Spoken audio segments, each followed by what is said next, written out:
Someone asked me if I was credentialed, if I had LCSW after my name, if I'm a counselor, an expert in my field. I do believe I'm an expert in my field, but because of my experience, I am not a licensed counselor. I do not tell people to leave their spouse. That's something you're going to figure out on your own. What I do try to do here, help people, all people, understand alcoholism and what the problem really is. Because once you understand what the problem is, you can detach from it. You don't take it personal.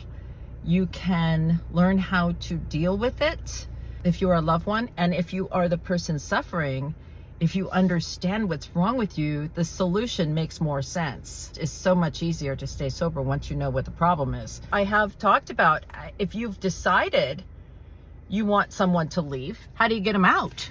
If you decide someone wants to go to treatment, how do you drive them to treatment? And trust me, that sounds really simple, but it's not.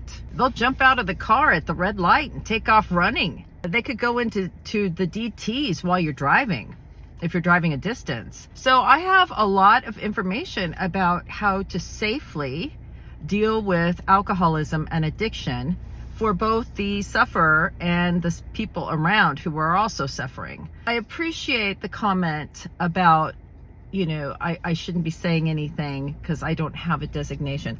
I have personally interviewed and had to hire and pick the best people for the treatment center where I worked.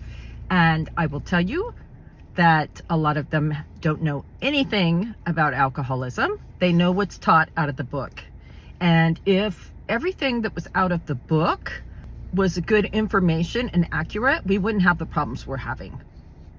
We have a serious epidemic. On some level, I really believe only alcoholics can help other alcoholics. Addicts can only help addicts. Group settings where people are suffering from the same thing and the person that's ahead of them on the path of recovery can help the people behind them.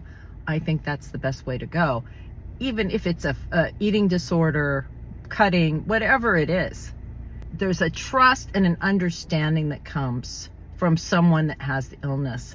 I would never, as an alcoholic addict, be able to go in and sit down with someone who's not an alcoholic and addict and have them tell me how to get sober. Absolutely not.